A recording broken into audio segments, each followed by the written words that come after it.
রিমালের আঘাতে উপকূলে ব্যাপক ক্ষয়ক্ষতি, দায় আছে নিম্নমানের বেড়িবাঁধের। ধীরে ধীরে বৃষ্টিপাত কমবে, তাপপ্রবাহের শঙ্কা কম। তৃতীয় ধাপে কাল ৮৭ উপজেলায় ভোট, রিমালে স্থগিত ২২। Sponsored by Walton Non-Stop Millionaire Offer, RR Kabel and Abiba Finance Limited.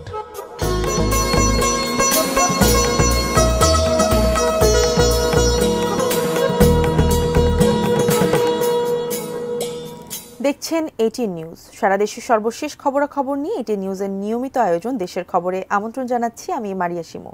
শুনছিলেন সংবাদ শিরোনাম, এবারে বিস্তারিত। বাংলাদেশে আঘাত হানা ঘূর্ণিঝড়গুলোর মধ্যে ক্ষয়ক্ষতির খতিয়ানে হয়তো অনেকটাই পিছিয়ে রিমাল। তবে এই ঘূর্ণিঝড় জলবায়ু পরিবর্তনের ভয়াবহ প্রভাবের এক উদাহরণ। কিন্তু কি এমন ঘটিয়েছে এই ক্রান্তীয় দানব? উপকূলের স্থানীয় মানুষ ও বিশেষজ্ঞদের সঙ্গে কথা বলে সেটাই জানার চেষ্টা করেছেন আরাফাত সিদ্দিকী, সাথে ছিলেন সাতক্ষীরা প্রতিনিধি এম কামরুজ্জামান এবং ক্যামেরা পার্সন সোহেল রানা। একটা সময় বহু বছর পরপর ক্রান্তীয় ঘূর্ণিঝড়ের দেখা পেত সুন্দরবন লাগোয়া উপকূলের মানুষ, আর এখন যেন ফি বছরের নিয়মে পরিণত হয়েছে। তাই ঝড় জলোচ্ছ্বাসে লড়াই করে টিকে থাকা উপকূলবাসীর কাছে খুব অস্বাভাবিক নয় ঘূর্ণিঝড়ের সময় জোয়ারের বারবারন্ত। কিন্তু এবার সমস্যাটা ভাটার পানি নিয়ে। আগে যেরকম আপনার ঝড়গুলো হয়েছে, নদীর পানিগুলো নিচে নেমে যাইতো, চলে যাইতো, এখন কিন্তু যাচ্ছে না। এই পর্যন্ত আমার বয়স যা হয়েছে, যা দেখছি, তাছাড়া এরকম অবস্থা, এরকম ঝড় বন্যা কখনো দেখি নাই। অনেক জায়গায় হচ্ছে চর জেগে গেছে। যখন স্বাভাবিক ভাটা নামে তখন অনেক পানি চলে যায়, বেশি বাতাস থাকলে তখন হচ্ছে দেখা যাচ্ছে যে পানি নামতে চায় না। এর বাইরেও এত দীর্ঘ সময় ধরে কোনো ঘূর্ণিঝড়ের উপকূল অতিক্রম খুব নতুন সাধারণের কাছে। ঘূর্ণিঝড় রিমালের কারণে টানা বর্ষণে তৈরি হয়েছে জলাবদ্ধতা। জোয়ারের পানি না ঢুকেও ভেসেছে কাঁকড়া ও চিংড়ির ঘেরগুলো। শঙ্কা তৈরি হয়েছে নোনামাটির বেড়িবাঁধ নিয়েও। উপকূলের সমস্যা সম্ভাবনা নিয়ে যারা দীর্ঘদিন ধরে কাজ করছেন তাদের কাছেই জানতে চাওয়া, কেন এমন অদ্ভুত আচরণে মেতেছে উপকূলের প্রকৃতি।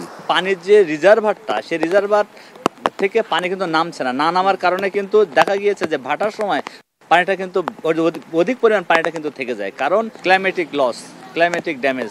আপনি যদি মানুষগুলোকে রক্ষা করতে চান এই অঞ্চলে, তাহলে ইন্টারনাল যে ড্রেনেজ সিস্টেম, এই ড্রেনেজ সিস্টেমগুলো ডেভেলপ করা দরকার। ঘূর্ণিঝড়ের পর স্বাভাবিক জোয়ারের পানিও এখন আতঙ্ক উপকূলবাসীর কাছে। কেননা উপকূলে ঘূর্ণিঝড় রিমাল আছড়ে পড়ার প্রায় ২৪ ঘন্টা পরেও নদী খালের এমন ফুঁসে ওঠা রূপ খুব কমই দেখেছেন তারা। ঘূর্ণিঝড়ের জোয়ারে ভাসবে উপকূল, এটি উপকূলের জন্য স্বাভাবিক ঘটনা। তবে এত দীর্ঘ সময় ধরে জোয়ার থাকবে, ভাটার পানি নামবে না, এটি উপকূলবাসীর কাছে একেবারেই অপরিচিত। তাই উপকূলের মানুষ মনে করছে অস্বাভাবিক এই ঘটনার জন্য দায়ী জলবায়ু পরিবর্তন। Arafat Siddiqui, ATN news, Shyamnagar, Satkhira.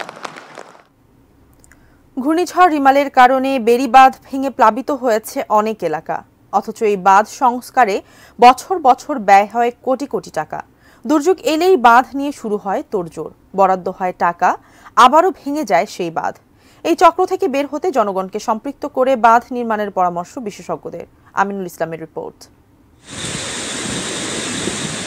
প্রবল ঘূর্ণিঝড় রিমালের প্রভাবে বাঁধ ভেঙে প্লাবিত হয়েছে উপকূলের নির্মাঞ্চল।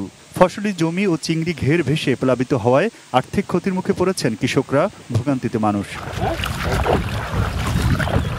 ঘূর্ণিঝড় আইলে ২০০৯ সালে খুলনা ও সাতক্ষীরা উপকূলের ৭৬ কিলোমিটার বাঁধ পুরোপুরি এবং ৩৬২ কিলোমিটার বাঁধ আংশিকভাবে ধসে পড়ে। পরে স্থানীয়ভাবে এসব বাঁধ মেরামত করে পানি উন্নয়ন বোর্ড, কিন্তু কিছুদিন পর আবার বাঁধ ধসে প্লাবিত হয় জনপদ। এবার ঘূর্ণিঝড় রিমালের তাণ্ডবে ওয়াবদা বেড়িবাঁধ ভেঙে খুলনায় উপকূলীয় উপজেলা কয়রা, পাইকগাছা, দাকুব, ডুমুরিয়া ও বটিয়াঘাটার ব্যাপক ক্ষয়ক্ষতি হয়েছে। বাগেরহাটে বেড়িবাঁধ ভেঙে ৬০টি গ্রাম প্লাবিত হয়েছে। জোয়ারের পানিতে পটুয়াখালীর রাঙ্গাবালি এবং নীলগঞ্জে বেড়িবাঁধ ভেঙে ২৭টি গ্রাম প্লাবিত হয়। এভাবে প্লাবিত হবার পরে সংস্কারের নামে বাঁধ নিয়ে শুরু হয় সীমাহীন লুটপাট। ফলে কোটি কোটি টাকা খরচ করেও সুফল মেলে না দুর্যোগের সময়। উপকূলীয় মানুষের ভোগান্তিও শেষ হয় না।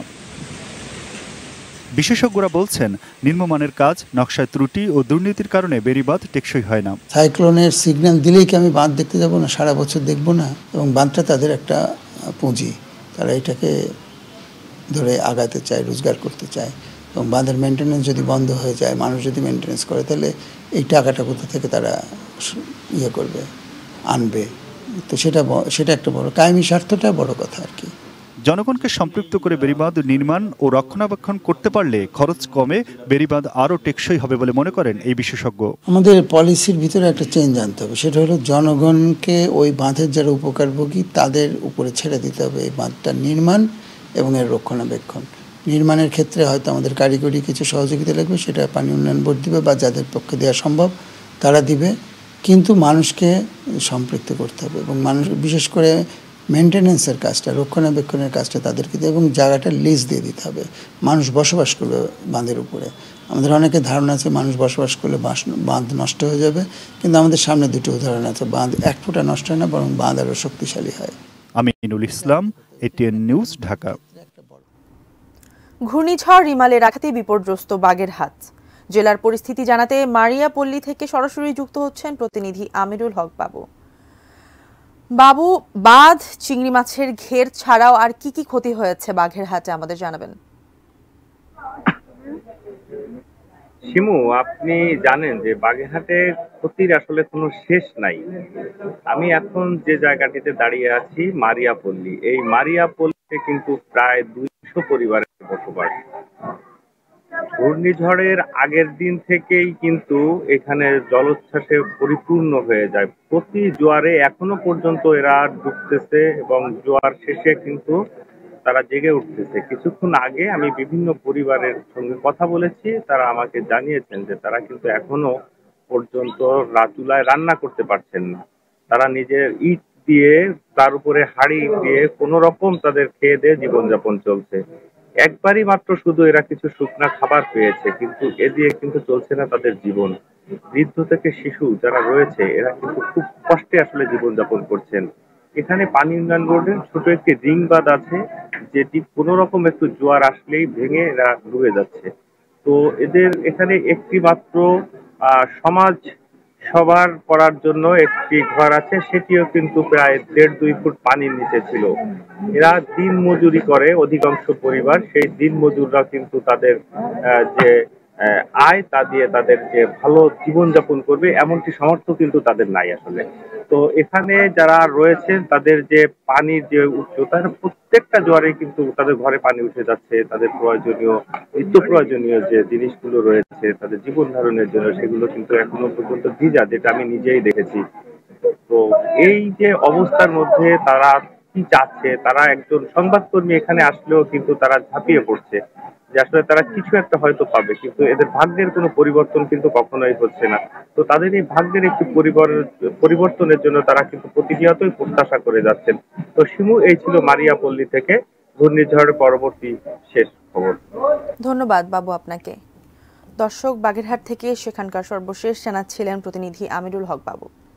ঘূর্ণিঝড় রিমালের প্রভাব ও গতিপথ অনেকটাই আইলার মতো ছিল। সকালে আগারগাঁওয়ে আবহাওয়া অধিদপ্তরে আবহাওয়াবিদ আব্দুর রহমান জানান, ঘূর্ণিঝড় রিমাল স্থল নিম্নচাপে পরিণত হয়ে এখন সিলেটে অবস্থান করছে, পরে আসাম অঞ্চলে চলে যাবে। উপকূলীয় এলাকা এখন অনেকটা শান্ত, তবে নিম্নচাপটির প্রভাবের কারণে সমুদ্র বন্দরগুলোকে 3 নম্বর স্থানীয় সতর্ক সংকেত দেখাতে বলা হয়েছে। তিনি জানান, ঢাকায় আর বৃষ্টির সম্ভাবনা নেই। দেশের অন্যান্য অঞ্চলেও বৃষ্টিপাত কমে যাবে, তবে সিলেট, কুমিল্লা, ময়মনসিংহ অঞ্চলে আজ কাল বৃষ্টি হতে পারে। দেশে সর্বোচ্চ বৃষ্টিপাত রেকর্ড করা হয়েছে চুয়াডাঙ্গায় 257 মিলিমিটার। তিনি আরও বলেন, আগামী কয়েকদিনে তাপমাত্রা ধীরে ধীরে বাড়বে, তবে তাপপ্রবাহ হওয়ার শঙ্কা কম।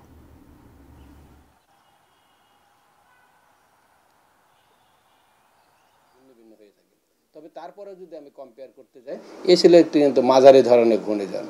এর সাথে জন্য আমরা আইলাকে মোটামুটি অনেকটা কম্পেয়ার করতে পারি। তা সে যে পথ অতিক্রম করেছে, যে ডিরেকশনে সে অগ্রসর হয়েছিল, রিমালও মোটামুটি অনেকটা সেইভাবে অতিক্রম করেছে। ট্রাকে মোটামুটি কাছাকাছি ট্র্যাক ছিল আর কি। আইলাও যেমন দীর্ঘ সময় ল্যান্ডে অবস্থান করেছিল, এই রিমালও কিন্তু অনেকটা দীর্ঘ সময় ল্যান্ডে এসে অবস্থান করেছে স্থল নিম্নচাপ হিসেবে। দেশের খবর নিচ্ছি ছোট্ট একটি বিরতি, ফিরছি কিছুক্ষণের মধ্যেই।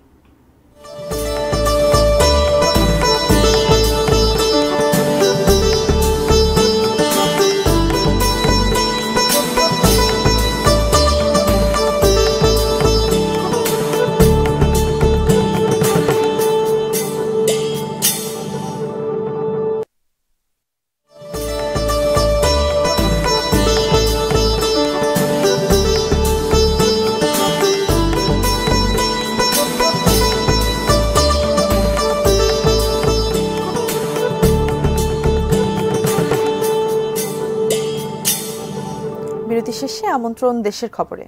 এবারে উপজেলা নির্বাচন প্রসঙ্গ। আগামীকাল তৃতীয় ধাপে দেশের ৪৭ জেলার ৮৭ উপজেলা পরিষদের নির্বাচনে ভোট গ্রহণ করা হবে। ঘূর্ণিঝড় রিমালের আঘাত হানার কারণে গতকাল ১৯টি উপজেলা পরিষদের নির্বাচন স্থগিত করার পর আজ আরও ৩ উপজেলায় ভোট বন্ধ করেছে নির্বাচন কমিশন। সকাল ৮টা থেকে বিকাল ৪টা পর্যন্ত চলবে ভোট গ্রহণ। সকল প্রস্তুতি সম্পন্ন করেছে নির্বাচন কমিশন। আজ কেন্দ্রে কেন্দ্রে যাচ্ছে সরঞ্জাম। ভোট গ্রহণকালে বিশৃঙ্খলা ঠেকাতে কঠোর নজরদারিতে আইন শৃঙ্খলা বাহিনী। প্রতিটি কেন্দ্রের আশেপাশে থাকবে ৩ স্তরের নিরাপত্তা বলয়। তবে ঘূর্ণিঝড় রিমালে ক্ষয়ক্ষতি বাড়লে সংশ্লিষ্ট এলাকার নির্বাচন স্থগিত করা হবে বলে জানিয়েছে নির্বাচন কমিশন।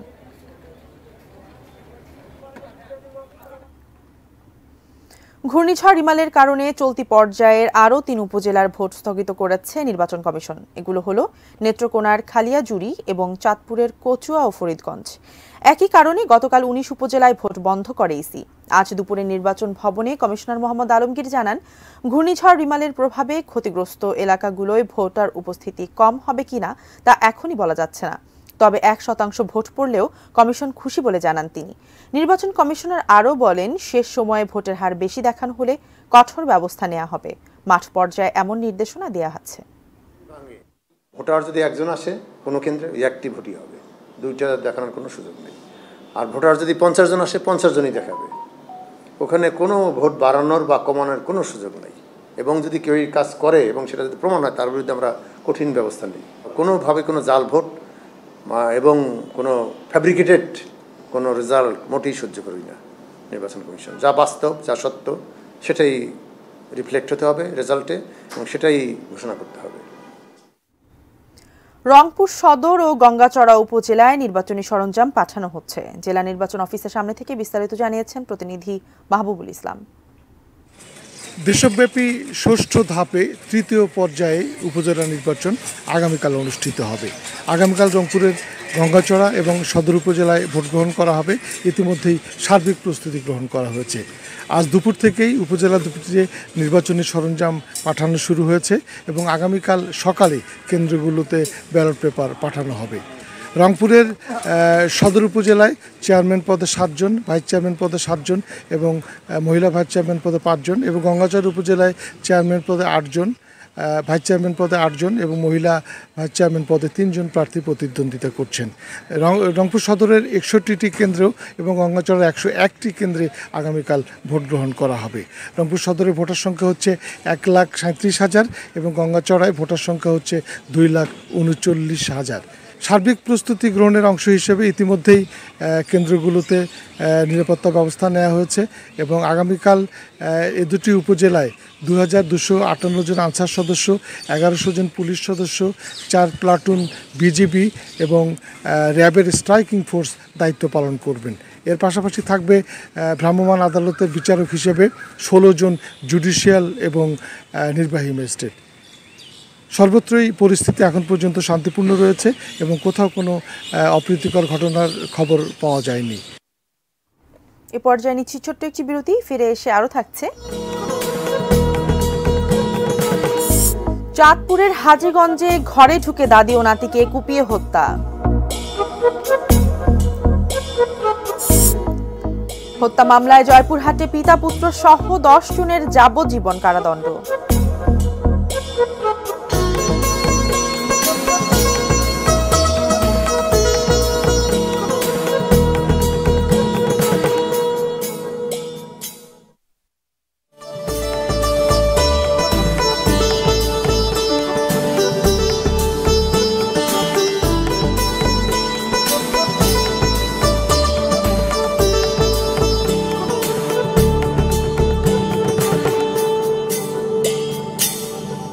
বিরতির পর আবারও আমন্ত্রণ দেশের খবরে। ধন্যবাদ আমাদের সঙ্গে থাকার জন্য। চাঁদপুরের হাজীগঞ্জে দরজা ভেঙে ঘরে দাদি ও নাতিকে কুপিয়ে হত্যা করেছে দুর্বৃত্তরা। গুরুতর আহত হয়েছে এক শিশু। সোমবার গভীর রাতে উপজেলার বাকিলা ইউনিয়নের রাধাসার গ্রামে এই ঘটনা ঘটে। হাজীগঞ্জ থানা অফিসার ইনচার্জ আব্দুর রশিদ জানান, কুয়েত প্রবাসী মোহাম্মদ ইউসুফের মা হালিমুন্নেসা তার নাতি আফজাল ও নাতনি হালিমাকে নিয়ে একটি ঘরে ঘুমিয়েছিলেন। রাতের কোনো এক সময় দুর্বৃত্তরা তাদের বসত ঘরের দরজা ভেঙে ভেতরে ঢুকে ধারালো অস্ত্র দিয়ে কুপিয়ে হত্যা করে হালিমুন্নেসা ও তার নাতি আফজালকে। প্রাণে বেঁচে গেলেও মারাত্মক আহত হয় হালিমা। চিকিৎসার জন্য তাকে ঢাকা মেডিকেলে পাঠানো হয়েছে। ঘূর্ণিঝড় রিমালের আঘাতে খাগড়াছড়িতে সড়কে ভেঙে পড়া গাছ কাটার সময় বিদ্যুৎপৃষ্ট হয়ে ফায়ার সার্ভিস কর্মী রাসেল হোসেনের মৃত্যু হয়েছে। সোমবার রাত 10:30টার দিকে খাগড়াছড়ির আলুটিলা এলাকায় মর্মান্তিক এই দুর্ঘটনা ঘটে। খাগড়াছড়ি ফায়ার সার্ভিসের স্টেশন অফিসার রাজেশ বড়ুয়া জানান, ঝড়ের সময় আলুটিলার বিভিন্ন স্থানে সড়কে গাছ ভেঙে পড়ে। সেগুলো কাটার সময় 33,000 ভোল্টের তারের সঙ্গে বিদ্যুৎপৃষ্ট হন রাসেল। তাকে উদ্ধার করে সদর হাসপাতালে নিলে চিকিৎসক মৃত ঘোষণা করেন। রাসেলের বাড়ি ঢাকার ধামরাইয়ের বাসনা গ্রামে। 2023 সালে একজন ফায়ার ফাইটার হিসেবে ফায়ার সার্ভিস ও সিভিল ডিফেন্সে যোগ দেন রাসেল হোসেন। প্রবল বর্ষণে বান্দরবানের চিম্বুক সড়কের লাইমিপাড়া এলাকায় বেইলি ব্রিজ দেবে গেছে। রুমা ও থানচি উপজেলার সঙ্গে বান্দরবানের যান চলাচল বন্ধ রয়েছে। সকালে প্রবল বর্ষণের সময় বেইলি ব্রিজটি দেবে যায়। এতে দুর্ভোগে পড়েন যাত্রীরা। ঝুঁকিপূর্ণ স্থানে লাল পতাকা টাঙিয়ে দিয়েছে সংশ্লিষ্ট কর্তৃপক্ষ। শিগগিরই মেরামত করে যান চলাচল স্বাভাবিক করা হবে বলে জানিয়েছেন সড়ক জনপদ বিভাগের নির্বাহী প্রকৌশলী মোহাম্মদ মোসলে উদ্দিন। এদিকে ঘূর্ণিঝড় রিমালের প্রভাবে বান্দরবানে ভারী বৃষ্টিপাত অব্যাহত রয়েছে। বেড়েছে সাঙ্গু ও মাতামুহুরী নদীর পানি। বিভিন্ন জায়গায় গাছপালা ও বৈদ্যুতিক খুঁটি ভেঙে পড়ায় বিদ্যুৎ সরবরাহ ব্যবস্থা বিপর্যস্ত হয়ে পড়েছে।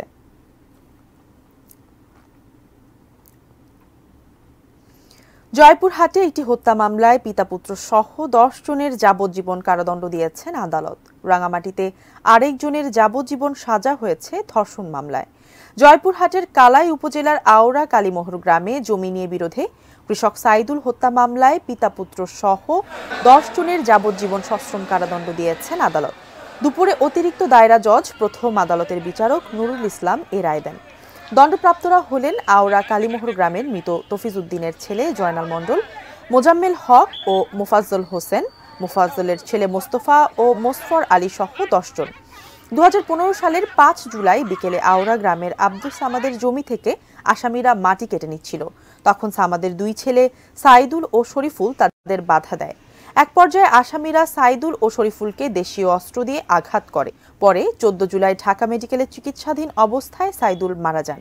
অন্যদিকে রাঙামাটি শহরে 2018 সালের 21শে মার্চ সকালে এক কিশোরীকে ধর্ষণের দায়ে মোহাম্মদ মোজাম্মেল হক নামের এক ব্যক্তিকে আমৃত্যু যাবজ্জীবন সশ্রম কারাদণ্ড এবং অতিরিক্ত 1 লাখ টাকা জরিমানা দণ্ড দিয়েছেন আদালত। সকালে জেলা ও দায়রা জজ আদালতের নারী ও শিশু নির্যাতন দমন ট্রাইব্যুনালের বিচারক AEM ইসমাইল হোসেন এ আদেশ দেন।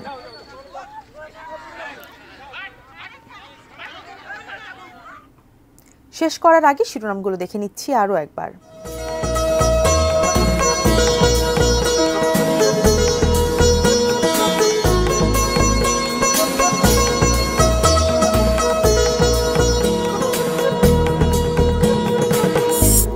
রিমালের আঘাতে উপকূলে ব্যাপক ক্ষয়ক্ষতি, দায় আছে নিম্নমানের বেড়িবাঁধে। ধীরে ধীরে বৃষ্টিপাত কমবে, তাপপ্রবাহের শঙ্কা কম। তৃতীয় ধাপে কাল 87 উপজেলায় ভোট, রিমালে স্থগিত 22। চাঁদপুরের হাজীগঞ্জে ঘরে ঢুকে দাদি ও নাতিকে কুপিয়ে হত্যা। হত্যা মামলায় জয়পুরহাটে পিতাপুত্র সহ 10 জনের যাবজ্জীবন কারাদণ্ড। Sponsored by Walton Non-Stop Millionaire Offer, RR Kabel and Abiba Finance Limited. দেশের খবর আজ এ পর্যন্তই। এটি নিউজের সব খবর জানতে ভিজিট করুন www.etnewstv.com।